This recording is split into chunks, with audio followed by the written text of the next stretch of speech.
And now let's move to celebrating the 100th day since assumption of office by the Minister of Special Duties and Intergovernmental, Zafanaya Jisalo. The ministry have unveiled a 5-year strategic plan outlining the vision, mission, goals and strategies as to address institutional challenges, accompanied by key performance indicators for monitoring progress.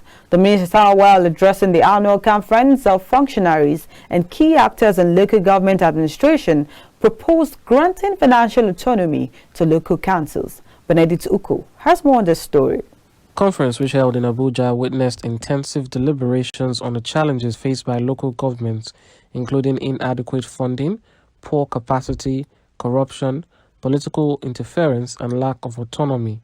The Ministry of Special Duties and Intergovernmental Affairs, while celebrating the 100 days since assumption of office by the minister, also launched a 5-year strategic plan.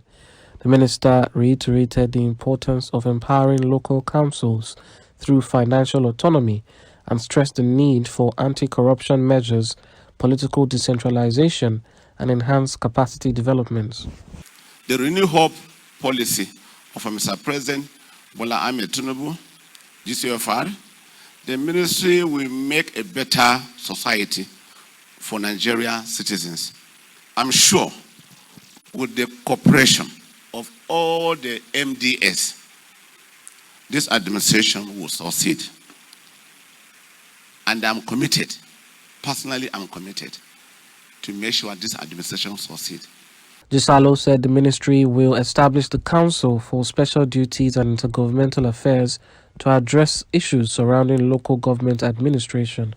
By the grace of God, the Ministry of Special Duties and Intergovernmental Affairs were coming up with the National Council of the Ministry, and when that is passed or that is received by Mr. President, this issue, the issue of joint account, the issue of negotiating collaboration with the state will be addressed. The Permanent Secretary of the Ministry, Ibiene Roberts, while discussing the historical trajectory of local government administration in Nigeria, called for an examination of its evolution, achievements, and setbacks.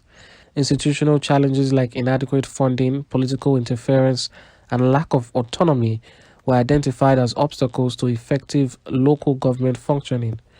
We must also identify and address the institutional challenges that have hampered the effective functioning of local governments in Nigeria, such as inadequate funding, poor capacity, corruption, political interference, and lack of autonomy. Among these achievements, I am pleased also to announce that as a follow-up to the resolution from the first Conference of Local Government Actors, which we organized in the first quarter of this year, the Honorable Minister has submitted a memorandum to the Federal Executive Council, FEC, proposing the establishment of the National Council of Special Duties and Intergovernmental Affairs, STIGA. The Chairman, House Committee on Special Duties, Tukura Kabir Ibrahim, on his part, advocated for the abolishment of local government joint accounts. He gave the reason so as to strengthen the lower arm of the government. I believe the local government has or knows the right places to spend their money that will impact on the people positively.